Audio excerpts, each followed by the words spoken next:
चाय की टपरी पर रखे हुए रेडियो पर गाना बज रहा था, याद पिया की आने लगी भीगी भीगी रातों में। गाने के बोल सुनकर हल्के ने चाय छानते हुए अपने बड़े भाई बड्डे से पूछा, बड्डे, जे पति या प्रेमी को पिया क्यों कहा जाता है?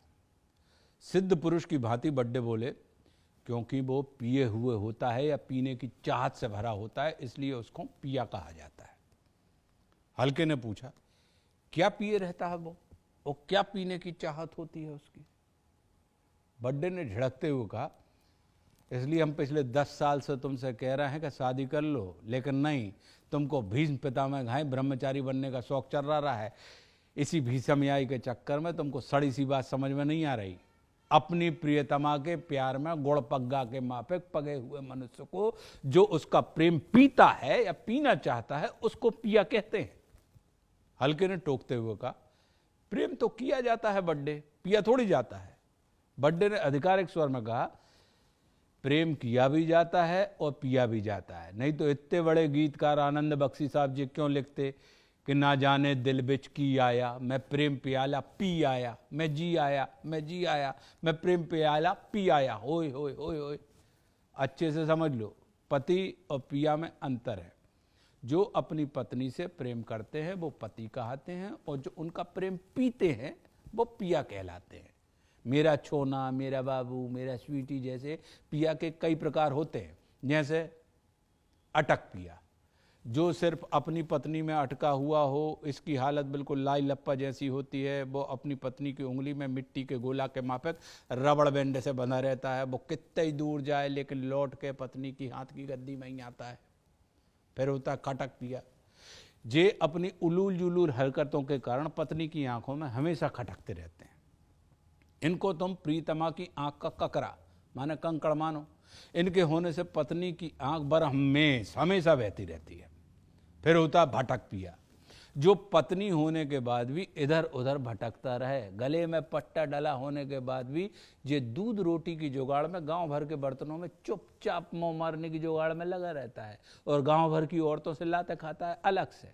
फिर होता सटक पिया, जे ऐसे पिया या प्रेमी होते हैं जो अपनी प्रेमिका या पत्नी के हाथ में गीली साबुन के माफक बार बार सटकते रहते हैं। फिर है लटक पिया, ऐसा पिया जिनके गले में लाकट से लेकर पैंट के पॉकेट तक सिर्फ इनकी प्रीतमा के फोटो मिलेगी आपको, बस। फिर होता लिपट पिया, ये सिर्फ अपनी वाली से ही नहीं, दूसरों की प्रीतमा से भी लिपटने का प्रयास करते रहते हैं। फिर होता है झटक पिया, इनकी प्रीतमा के द्वारा बार बार झटके जाने के बाद भी जो मक्खी के माफिक उसके ऊपर भिनभिनाते रहते हैं। फिर होता मटक पिया, प्रीतमा के एक इशारे पर मटकने वाले को मटक पिया कहा जाता, मतलब जैसे चाबी वाला गुड्डा। फिर होता चटक पिया, ये थोड़ी सी गर्मी पाते ही साथ पॉपकॉर्न घाई चटकने लगते हैं, और थोड़ी से खुले में रख दो तो सिंग जाते हैं, माने तन्नक में नरक और तन्नक में गरम। फिर होता चिपक पिया, इनको आप केला के छिलका मानो, ये बिल्कुल छिलका टाइप अपनी प्रीतमा से चिपके रहते होंगे। इनको छीले बिना इनकी प्रीतमा के दर्शन मिलना असंभव है। फिर होता चिरक पिया, ये छोटी छोटी बातों पे चिरक जाते हैं, मतलब चिढ़ जाते हैं। इनकी प्रीतमा की पूरी जिंदगी इनकी चिरकन को साफ करने में निकल जाती है।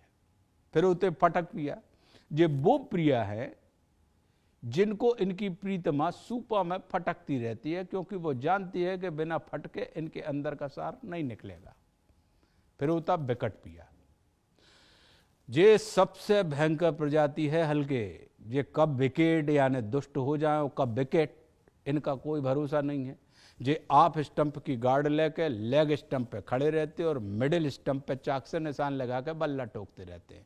जे कब वीक हो जाए, कब कभी हो जाए, कब कट जाए, कब काट खाएं, कब कैट माने बिल्ली जैसा व्यवहार करने लगे, कब जे बैठ हो जाए, कब रागी कब बैरागी, इनका कोई भरोसा नहीं होता। इनके मौसम का अंदाजा इन्हें खुद भी नहीं होता। जे बिना बैंड का रेडियो होते हैं, लेकिन कोई भी फ्रीक्वेंसी फटाक से कैच कर लेते हैं। जे टारगेट पे तीर नहीं मारते, बल्कि जहां भी तीर घलता है उसी को टारगेट बना देते हैं। जे कटे रहने और काटे रहने में माहिर होते हैं, इसी चक्कर में खुद कट पिट के रह जाते हैं।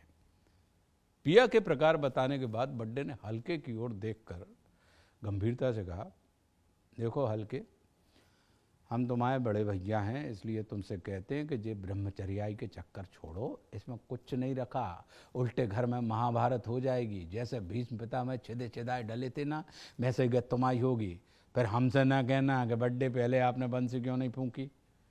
इससे पहले कि तुम्हारी गाड़ी स्टेशन छोड़ दे तुम शादी कर लो, नहीं तो बुढ़ापे का ब्याह आदमी को पति नहीं पिया बना कर छोड़ता है। हल्के ने दोनों हाथ जोड़ते हुए कहा कि बड्डे, पिया तो हमारी समझ में आ गया, अब आप पति के प्रकार और बता देते तो ब्याह के डिसीजन लेने में हमें सुविधा हो जाती। ये सुबह की पहली चाय थी। बड्डे दीर्घ शंका से ग्रसित थे। सो अपने प्राकृतिक कर्म के निर्वाह के लिए फुर्ती से उठते हुए बोले, पतियों के कई प्रकार होते हैं हल्के, लेकिन इनको मुख्य रूप से 3 श्रेणियों में बांटा जाता है, उत्तम पति, अधम पति और मध्यम पति। लेकिन पहले तुम शादी करने का डिसीजन लो, उसके बाद हम तुमको विस्तार पूर्वक पतियों के प्रकार और उत्तम पति बनने की विधि सिखाएंगे।